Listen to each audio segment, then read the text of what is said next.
Welcome to episode 6 of this 8-part Adobe Live series. Today, we are going to be covering how easy it is to create a cinematic sequence like the one you just saw, and how to implement tricks like speed ramping, adding adjustment layers for transitions. We will be adding a custom MOGRT as a title sequence, which I've created specifically for you to use in the link in the description for future videos. And lastly, how to format and edit that final video in a vertical aspect ratio so you can share it on social media. So let's take this shot, for example, of me driving the cart by the camera. What I wanna do is show the speed as the cart is going by to transition us into the next frame. Expand your timeline here so that you can see the handles that are on the video.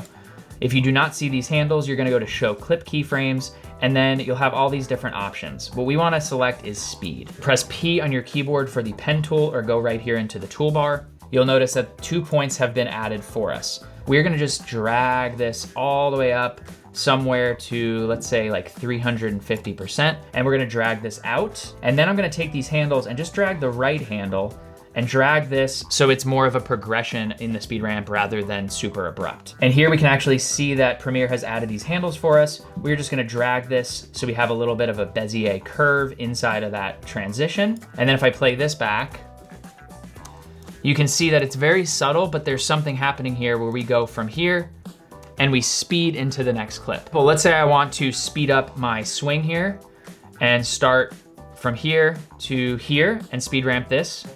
Show clip keyframes, time remapping, speed. Press your point on your keyboard, add that point, and then drag this up as fast as you want it to be. And we'll add a little bit of a curve. And what you'll notice is there's now black space between these clips because essentially speed ramping is making parts of your clip faster, so the duration of that final clip will overall be shorter. We've now created something that goes from here, and I now have a little bit more speed going into that shot. Okay, moving on to the next element of transitions, which is adding an adjustment layer with a transform property on top of it. Let's say we wanna go from here to here, and we wanna zoom in to me hitting the ball before I take the glove off of my hand.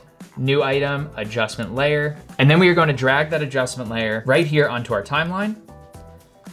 And all I wanna do is go 3 frames to the right and 3 frames to the left, making sure that when we add this effect, it's right on the cut. So 1, 2, 3, J cuts that clip, and then go back to the cut, 1, 2, 3, and now we have added an adjustment layer. Now what we are going to add to that adjustment layer is called the transform property.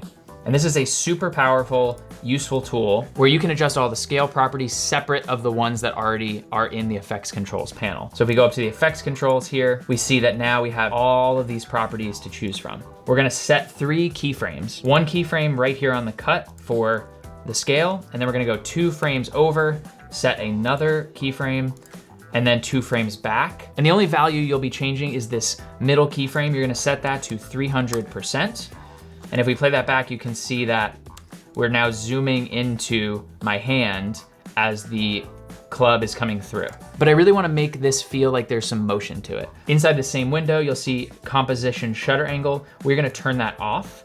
And then the higher you turn that shutter angle to, the blurrier that shot will be. Change this to 360 degrees. And you can already see that if we play that back, we now have something that zooms in and it has a blur to it as we're almost flying through space. Now, as we went over in the previous keyframe video, we can actually come in here and then further adjust these keyframes to our liking.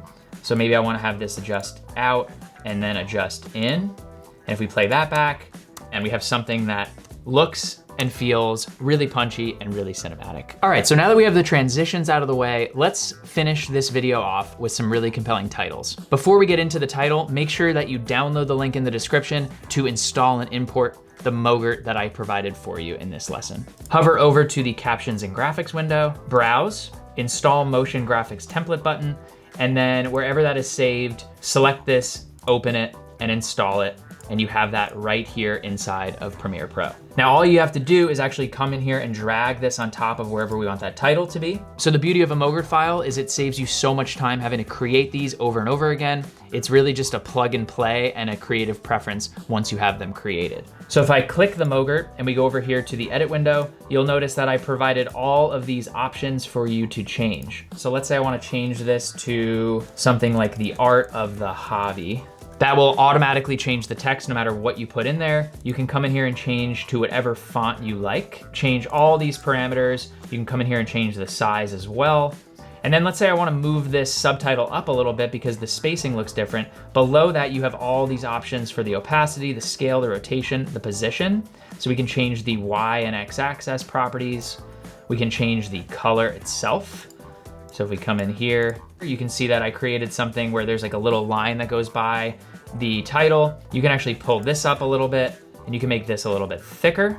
You can then change that position and move that down or up. So all of these things are customizable as a MOGRT inside of Premiere Pro, and now you have a freebie to use in your own videos moving forward. Now there's one last thing we need to do before this is ready to be published to our social media platforms, and that is to format this in a 9:16 aspect ratio. So here we have version 1. I'm gonna duplicate this. Here's our copy. And before I name that, I'm gonna go to sequence settings. Rather than 1920 by 1080, it is going to be 1080 by 1920. You'll notice that the sequence window gives us a 9:16 aspect ratio, and we're gonna press OK. And we're gonna open this up and then toggle over to the vertical format in our workspaces. So we scroll through, you can see that we have these black bars because we need to now format this video for 9:16. So the easiest way to do that, once again, using adjustment layers, right click, add an adjustment layer, 1080 by 1920, and then we're gonna drag this on top of everything. And then like we did before, we're gonna go to Effects, Transform, and drag that on. Start to zoom in this scale property until you lose those black bars. We've scaled everything in on our timeline. It's just going through and then finding the parts of the frame that you want that are not in the frame. So I like when I'm in the center of the frame here, so I actually might adjust and drag this out.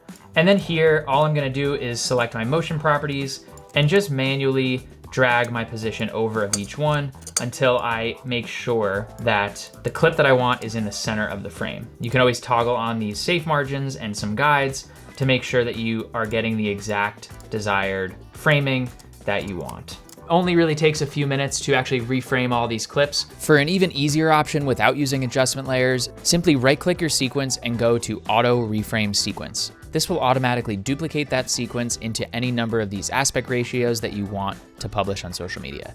It's as simple as that, and let Adobe do its magic. If you don't do it by an adjustment layer, you would manually be moving each of these clips. And the reason I don't like to do that is because all we have to do to basically remove what we just did is turn this off, and we're back to the normal sequence that we already had. Now, once you feel good about where you're at, it's time to export the final video. File, Export, Media, and make sure that under your video that it is set to the frame size. If you do not see that, just make sure you're clicking Match Source, name that file, save it to the appropriate location, and then press Export.